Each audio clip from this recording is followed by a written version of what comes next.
बिस्मिल्लाहिर्रहमानिर्रहीम। अस्सलामुअलैकुम स्टूडेंट्स। तो उम्मीद करती हूँ आप सब खैरियत से होंगे। इस वीडियो में हम मिनिमाइजेशन का प्रॉब्लम सॉल्व करेंगे और ये कौन सा मेथड है, सिंप्लेक्स मेथड से हम इसको सॉल्व करेंगे। तो चलिए स्टार्ट करते हैं। इससे पहले एक बहुत ही प्यारी बात सुन लें, वो शख्स कामयाब है जिसने सब्र करना सीखा है। तो हमेशा सब्र शुक्र से काम लेना है, अल्लाह ताला का बहुत ज़्यादा शुक्र अदा करना है। तो चलिए अपनी प्रॉब्लम सॉल्व करते हैं। बिस्मिल्लाहिर्रहमानिर्रहीम।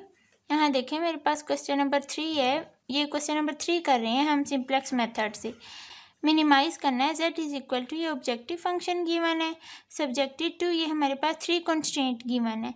इससे पहले हमने 2 कॉन्स्टेंट वाले क्वेश्चंस किए थे 2, और यहाँ मेरे पास x1 x2 x3 ये डिसीजन वेरिएबल जो कि ग्रेटर देन इक्वल टू होते हैं 0। अब सबसे पहले जो भी आपको मिनिमाइज का इस तरह से क्वेश्चन दिया गया होगा ना, उसको आपने क्या करना है, उसको आप ना मैक्सिमाइज में कन्वर्ट कर लें। किस तरह करते हैं, अगर कोई भी प्रॉब्लम मिनिमाइज में दी गई हो तो उसको दोनों साइड से माइनस साइन से मल्टीप्लाई करवा के मैक्सिमाइज की प्रॉब्लम में कन्वर्ट हो जाती है। तो देखें वो जो मिनिमाइज, ये z इधर मैंने माइनस से मल्टीप्लाई किया, इज इक्वल टू इस साइड पे भी माइनस से मल्टीप्लाई करूँगी तो आ जाएगा -x1 + 3x2 -2x3। ठीक है, ये आ जाएगा मेरे पास 3x1 - x2 + 3x3। ठीक है, इधर मैं ऐड करवा दिया स्लैक वेरिएबल r, आप कुछ भी ऐड करवा दें, s1 s2 s3 ऐड करवा दें, -2x1 + 4x2। ठीक है, इसमें आप स्लैक वेरिएबल s ऐड करवा दें, इक्वल टू कितना आ जाएगा 12। इसी तरह जो थर्ड इक्वेशन में किस तरह कन्वर्ट होगी, -4x1 + 3x2, ठीक है, +8x3 plus slack variable R S, यहाँ t ऐड करवा दें, और इक्वल टू क्या है 10 है। और पहले हमारे पास 3 वेरिएबल्स थे, x1 x2 x3, अब कितने हो गए, आर एस टी और ऐड करवाए हैं तो आर एस टी 6 के 6 क्या होंगे, ग्रेटर देन इक्वल टू होंगे 0 के। इसके बाद देखें अब हमने सिंप्लेक्स टेबल बनाना है। तो देखें ये मैंने टेबल बना लिया है। यहाँ मेरे पास बेसिक वेरिएबल्स आएंगे, ठीक है, ये कोफिशिएंट ऑफ बेसिक वेरिएबल्स आएंगे। यहाँ मेरे पास जितने मेरे पास वेरिएबल्स हैं टोटल जितने हैं वो सारे आ जाएंगे। यहाँ राइट हैंड साइड मतलब जो इक्वेशन की राइट हैंड साइड थी वो, और यहाँ थीटा या रेशो हम फाइंड आउट करेंगे। और ये जो हमारे पास जितने भी वेरिएबल हैं उनके जो कोफिशिएंट्स थे वो मैंने ऊपर लिख लिए हैं, और इन सारे कोफिशिएंट्स को क्या बोलते हैं, CJ बोलते हैं। तो चलिए आगे इसको सॉल्व करते हैं। जो हमारे पास, अब देखें जो हमारे पास इक्वेशन 1 है, इसको ना नाम दे दें, इनको नाम दे दें आप, इक्वेशन 1 2 3 का नाम दे दें। अब जो इक्वेशन 1 के जो है ना कोफिशिएंट्स वो लिखने हैं आपने रो 1 में। तो जो इक्वेशन 1 के जो कोफिशिएंट्स हैं देखें, 3 -1 3 और 1, और उसके बाद ST यहाँ क्या है, इसमें 0 है, तो ST यहाँ 0 है, तो इनकी भी जो है वो डिस्ट्रीब्यूशन इसमें ऑब्जेक्टिव फंक्शन में 0 कोफिशिएंट के साथ हम लिख देते हैं, +0r +0s और +0t। अब हम जस्ट आगे पुट कर देते हैं, क्या आ जाएगा 3 -1 3 1 0 0। इसी तरह इन दो के आ जाएंगे, ठीक है, जो कि क्या होंगे, -2 4 0 0 1 0। इसी तरह मैं इसके लिख लेती हूँ इधर से पीछे से देख के। ये देखें -4 3 8, और यहाँ आर और ऐसे 0 0 हैं, और टी के साथ क्या आ जाएगा, टी की जगह पे 1 आ जाएगा, तो वो यहाँ लिख देंगे। और इसी के साथ इनकी जो राइट हैंड साइड थी इक्वेशंस की, ये देखें यहाँ 7 12 और 10, तो वो यहाँ लिख दें 7 12 और 10। और यहाँ देखें क्या आएगा, ये जो बेसिक वेरिएबल है इनके जो कोफिशिएंट्स हैं ना वो आ जाएंगे। तो आर एस और टी के क्या है, तीनों के 0 0 हैं। किस में से हमने देख के ये लिखना है, ऑब्जेक्टिव फंक्शन में से देख के लिखना है, इसमें से, ठीक है। अब वही सारा पुराना काम, अब हम ZJ फाइंड आउट करेंगे। जो हम किस तरह फाइंड आउट करते हैं, इसको इससे मल्टीप्लाई प्लस इसको इसके साथ मल्टीप्लाई प्लस इसको इसके साथ मल्टीप्लाई। तो जब आप मल्टीप्लाई करेंगे सबको और फिर तीनों को ऐड करवाएंगे तो आपके पास यहाँ क्या आएगा, 0 आ जाएगा। इसी तरह फिर इसको इसके साथ प्लस इसको इसके साथ प्लस इसको इसके साथ, तो फिर तीनों को ऐड किया तो आपके पास यहाँ सब जगह पे क्या आ जाएगा, 0 0 आ जाएगा। क्यों? क्योंकि हमारे पास ये कोफिशिएंट बेसिक वेरिएबल ही तीनों के तीनों ज़ीरो हैं, तो सब ज़ीरो आ जाएंगे। उसके बाद यहाँ सी जे minus Z J find out करते हैं। ठीक है, वो किस तरह फाइंड आउट करते हैं? सी जे हमारे पास ये है, जेड जे आपके पास ये है, तो -1 -0 करेंगे, मतलब इसको इसमें से माइनस, तो -1 -0 -1 आ गया, इसी तरह 3 आ गया, यहाँ -2 आ गया, यहाँ 0 आ गया, यहाँ 0 और यहाँ 0। अब देखें, इतना काम करने के बाद अब हमने एंटरिंग वेरिएबल सेलेक्ट करना है। अब क्वेश्चन तो सेम एज इट इज़, हम मैक्सिमाइज वाले क्वेश्चन जैसे ही कर रहे हैं। तो मैक्सिमाइज का है तो मोस्ट जो पॉजिटिव होगी ना मैक्सिमम वैल्यू, किसमें से? सी जे माइनस जेड जे में से, तो वो हमने as a entering variable select करना है। तो इसमें से जो कि हमें 3 नज़र आ रही है, तो ये एंटरिंग वेरिएबल हो गई, और ये इसके रिस्पेक्ट से एंटरिंग क्या होगी? कॉलम होगी। अब लिविंग रो किस तरह फाइंड आउट करेंगे लिविंग वेरिएबल? तो उसको फाइंड आउट करने का तरीका ये है कि जो हमारे पास राइट हैंड साइड है ना, इसको सिलेक्टेड कॉलम के कोरस्पॉन्डिंग एंट्रीज पे डिवाइड कर देना है। मतलब 7 डिवाइड -1 या -1 आ गया, सॉरी -7 आ गया। इसी तरह 12 डिवाइड क्या करेंगे? 4, तो यहाँ क्या आ जाएगा? 3 आ जाएगा। इसी तरह 10 डिवाइड 3 3.33। अब देखें, इनमें से जो मिनिमम और पॉजिटिव होती है ना, उसको हम as a living variable select करते हैं। तो -7 3, इन तीनों में से जो मिनिमम और पॉजिटिव कौन सी है? 3, तो जो 3 है ना, इसको एज अ लिविंग वेरिएबल हम सेलेक्ट करेंगे। इस एंटरिंग कॉलम और इस लिविंग रो का जो कॉमन एलिमेंट है वो आ रहा है 4। तो इस 4 को आप इस तरह एक बॉक्स बना दें, तो इसको क्या बोलेंगे? पिवट एलिमेंट बोलेंगे, या आप इसको की एलिमेंट बोल सकते हैं। तो इसको 1 बनाने के लिए क्या करेंगे? इस पूरी रो 2 को, ये रो 2 ही है ना, इसको आप क्या कर देंगे? डिवाइड कर देंगे 4 के साथ, 1/4 R2। ठीक है, तो कि R2 को 1/4 से मल्टीप्लाई करें, तो देखें ये आ जाएगा -1/2। जब आप डिवाइड करेंगे, 4 को डिवाइड करें तो 1 आ गया, यहाँ 0, ये भी 0, ये 1/4 आ जाएगा, और यहाँ क्या आ जाएगा? 0 आ जाएगा। अब हमारी जो नई रो ये वाली आई है ना, इसके रिस्पेक्ट से हमने क्या करना है? इसको 0 बनाना है, इसको 0 बनाना है। अब चेंज किस में आएगा? रो 1 में चेंज आएगा। तो जिसमें चेंज आता है ना, वो हम पहले लिखते हैं। तो देखें, इसमें इसको 0 बनाना है, तो हम क्या ऑपरेशन लगाएंगे? हाँ देखें, हम लिखेंगे रो 1 R1 को क्या कर दो? प्लस कर दो, किसके साथ? R2 के साथ। तो जिस रो में चेंज आना है वो पहले R1 प्लस R2, तो जब आप करेंगे तो ये आपके पास 0 आ जाएगा। रो 3 है अब, तो यहाँ हम लगाएंगे कि R3, थर्ड रो के लिए मैं बता रही हूँ, इसके लिए तो R3 किसके रिस्पेक्ट से चेंज आएगा? रो 2 के रिस्पेक्ट से।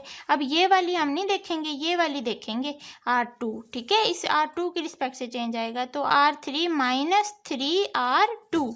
ठीक है, तो ये ऑपरेशन लगेगा -3R2।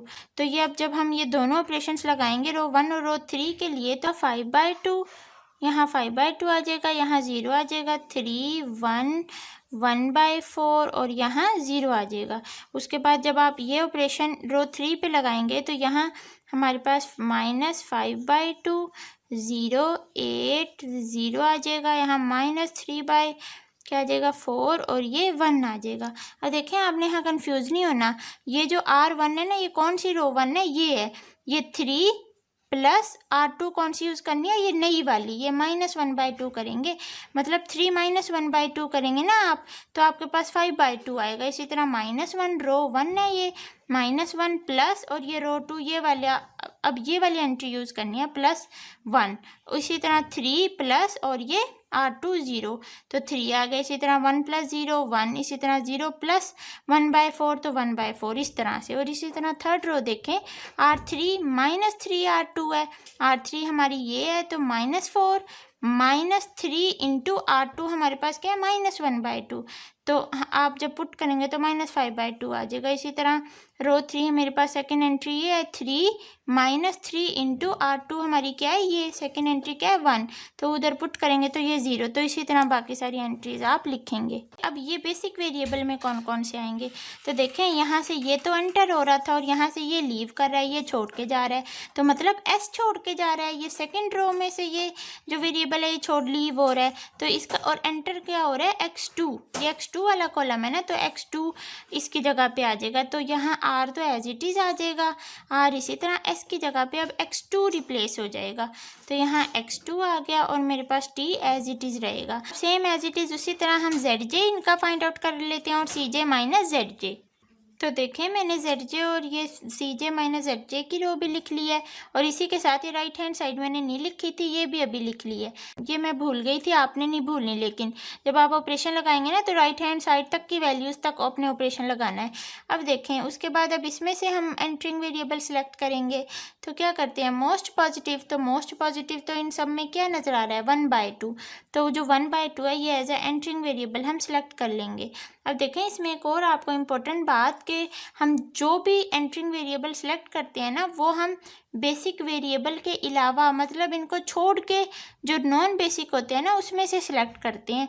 यहाँ r, x2 और t जो है ना वो बेसिक हैं, तो ये जो r है, x2 है और क्या है ये t है, ये तीनों जो है ना कॉलम है ना इनमें से हम नहीं सिलेक्ट कर सकते अपना entering variable. Entering variable select करना है जो नॉन बेसिक होंगे, जो वेरिएबल हमारे पास यहाँ नहीं ना होंगे उनमें से हमने सेलेक्ट करना है, जिस तरह x1 में से सिलेक्ट कर सकते हैं, x3 में से और s में से सिलेक्ट कर सकते हैं। और लिविंग वेरिएबल अब किस तरह निकलता है, सेम एज इट इज़ 10 को डिवाइड कर दें 5/2 पे, तो जब आप डिवाइड करेंगे तो आपके पास यहाँ 4 आएगा। 3 को डिवाइड कर दें -1/2 पे तो -6 आएगा। 1 को डिवाइड -5/2 तो -0.4। अब इनमें से आप बताएं कौन सा होगा हमारे पास as a living variable. Minimum और पॉजिटिव 4 है तो 4 हमारा लिविंग वेरिएबल हो गया। अब उसके बाद इसमें से जो इन दोनों रो, इस कॉलम और इस रो का जो कॉमन एलिमेंट है वो हमारा आ रहा है ये 5/2, तो 5/2 को हमने 1 बनाना है, तो 2/5 r 1। उसके बाद जब ये यहाँ 1 हो जाएगा तो इन दोनों को 0 बनाना होगा, तो उसके लिए क्या ऑपरेशन लगेगी। अब देखें r2 को 0 बनाएंगे किसकी हेल्प से, r1 की हेल्प से, जो कि नई वाली हमारे पास आ चुकी होगी इस ऑपरेशन से। तो इस पर हम क्या लगाएंगे कि r2 प्लस 1/2 r1, ठीक है 1/2 r1। और इसी तरह फिर जब इसको 0 बनाना होगा तो इस पर ऑपरेशन लगेगा कि r3, ठीक है ये माइनस है तो हम प्लस कर देंगे, प्लस 5/2 r1, ठीक है 5/2 r1। अब यहाँ देखें यहाँ से r लीव हो रहा है और एंटरिंग वेरिएबल कौन सा है x1, तो इस r की जगह पे अब x1 रिप्लेस हो जाएगा। मतलब नेक्स्ट में हम नेक्स्ट टेबल में बेसिक वेरिएबल्स में क्या क्या आएंगे x1, x2 और t, तो वही हम लिखते हैं। इस पे ऑपरेशन लगाऊंगी तो हमारे पास आ जाएगा 1 0 6/5, ठीक है यहाँ 2/5 आ जाएगा मेरे पास, यहाँ 1/10 आ जाएगा और इधर 0 आ जाएगा और यहाँ राइट हैंड साइड में 0 आ जाएगा। तो देखें मैंने ऑपरेशन लगा के इसको 1 और नीचे 0 0 बना लिए हैं।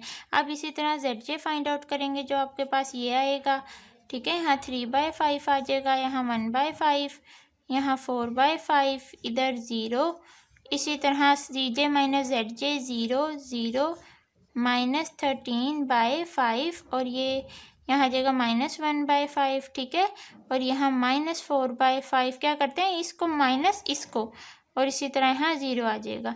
अब इसमें से आपने सेलेक्ट करना है एंटरिंग वेरिएबल, तो देखें आप यहाँ नोटिस करेंगे आपको एंटरिंग वेरिएबल नहीं मिलेगा, चूँकि हमने अपना क्वेश्चन मैक्सिमाइज में कन्वर्ट कर दिया था तो हमारे पास तो मैक्सिमम और पॉजिटिव मोस्ट पॉजिटिव मिल ही नहीं रही है वैल्यू, ठीक है x1 x2 और t में से तो हमने देखना ही नहीं है, x1 x2 और t इन तीनों में से देखना है। तो ये तो तीनों के तीनों नेगेटिव आ रही हैं, तो इसका मतलब हमारा जो सोल्यूशन है वो यहाँ टर्मिनेट हो गया, मतलब स्टॉप हो गया, तो हमारा सोल्यूशन निकल आया। तो इसका अब ऑप्टिमल सोल्यूशन क्या निकलेगा, इसको मल्टीप्लाई करवाएंगे राइट हैंड साइड से, प्लस इसको मल्टीप्लाई इसके साथ, प्लस इसको इसके साथ, तो जब आप मल्टीप्लाई करवाएंगे ना तो वहाँ से z की वैल्यू आ जाएगी और x1 मेरे पास यहाँ 4 है, x2 मेरे पास 5 है और x3 यहाँ चूँकि मिसिंग है तो x3 की वैल्यू क्या आ जाएगी 0। देखें ये हमारा ऑप्टिमल सोल्यूशन आ गया। हमारा जो सोल्यूशन ये निकला है ना, ये निकला है हमारे इस फंक्शन का जो हमने मैक्सिमाइज़ किया था, ठीक है ये मैक्सिमाइज इस प्रॉब्लम का हमारे पास वो सोल्यूशन निकला है, लेकिन हमारी जो प्रॉब्लम थी वो तो मिनिमाइज में थी, ठीक है हमने फंक्शन को मिनिमाइज करना था। तो अब किस तरह उसको चेंज करेंगे मिनिमाइज में। तो देखें, जब हमने मिनिमाइज से मैक्सिमाइज में कन्वर्ट किया था तो -7 लगाया था, मतलब माइनस से मल्टीप्लाई किया था ऑब्जेक्टिव फंक्शन को। तो अब हम ये देखें, हमारे पास जो मैक्सिमाइज की आंसर, जो मैक्सिमाइज का ऑब्जेक्टिव फंक्शन का आंसर है वो z = 11 है। तो इसमें अब हम जस्ट क्या करेंगे, माइनस लगा देंगे। यहाँ z है ना, इस z के साथ माइनस लगा देंगे, तो -z = 11। तो यहाँ से मेरे पास z किसके इक्वल आ जाएगा, -11 के इक्वल आ जाएगा। तो ये मेरे पास मिनिमाइज प्रॉब्लम का आंसर आया है। तो इधर इसी तरह रहेगा, और जो हमारे पास जो z है वो हमारे पास -11 आएगा। अब देखें, एक तो इसका तरीका ये हो गया, और दूसरा तरीका ये है कि अगर आपने इस तरह नहीं ना करना, मतलब मैक्सिमाइज में कन्वर्ट करके नहीं करना, तो आप क्वेश्चन को मिनिमाइज में ही रहने दें। फिर आप क्या करेंगे, फिर आप जो यहाँ फर्स्ट आइट्रेशन बनाएंगे ना, इधर जिस तरह यहाँ मैंने बनाई है, इधर इसमें आपके पास ये भी एंट्रीज चेंज हो जाएंगी, क्योंकि जब आप माइनस से मल्टीप्लाई नहीं करेंगे तो ये आपके पास 1 - 3 2 और 0 0 0 आएगा। तो 1 - 3 2 और फिर ठीक है यहाँ -3 आ जाएगा, ये दोनों पॉजिटिव हो जाएंगे। तो फिर उस हिसाब से zj आपके पास 0 0 ही आएगा, लेकिन cj - zj थोड़ा सा चेंज आएगा। तो उसमें आप क्या करेंगे, फिर जब मिनिमाइज से ही सॉल्व करेंगे, वो मैं बता रही हूँ, उसमें आप लीस्ट मतलब मिनिमम वैल्यू सेलेक्ट करेंगे एज आ एंटरिंग वेरिएबल। तो उसमें आप यहाँ जो -3 जब आ जाएगा, जब आप उस हिसाब से सॉल्व करेंगे तो -3 को सिलेक्ट करेंगे फिर उस हिसाब से, और इधर से आपने हमेशा पॉजिटिव और मिनिमम वैल्यू ही लेनी है, ठीक है, चाहे क्वेश्चन मिनिमाइज का हो चाहे मैक्सिमाइज का हो। इधर से आपने परेशानी होना, बस इधर आपने ख्याल रखना है कि यहाँ से आपने मिनिमाइज का होगा तो मिनिमम वैल्यू सेलेक्ट करनी है जो सबसे छोटी होगी, जैसा कि -3 होगा, ठीक है। तो फिर उस हिसाब से आप हर एक आइट्रेशन में आप क्या करेंगे, इधर से नीचे से जो है वो सबसे छोटी वैल्यू सेलेक्ट करेंगे, ठीक है। फिर उस केस में -1/2 होगा, तो आप इसको सिलेक्ट करेंगे, मिनिमम वैल्यू सेलेक्ट करके आप आंसर निकालेंगे, तो आपके पास z = -11 ही आएगा। तो आई होप आपको ये मेथड की समझ आई होगी। तो देखें, बहुत ईजी था, हमने जस्ट अपने मिनिमाइज को मैक्सिमाइज में करके कर लें या वैसे कर लें। तो इसी के साथ बहुत ही अच्छी बात कि जो इल्म होता है ना वो अमल से बोलता है। अगर इंसान अमल करे तो सही, वरना इल्म जो होता है वो कोच कर जाता है। और इसी के साथ जो दूसरी बहुत ही प्यारी बात यह है कि मेहनती जो बच्चा होता है, मेहनती जो स्टूडेंट होता है, मेहनती के लिए पहाड़ कंकर है, और जो काहिल होता है जो उसके लिए क्या है, कंकर पहाड़ है। तो बहुत सी दुआओं के साथ अपना ढेर सारा ख्याल रखें। और अगर वीडियो पसंद आती है तो लाइक कर दिया करें, बहुत ज़्यादा खुशी मिलती है जब आप लाइक करते हैं। तो अल्लाह हाफिज़।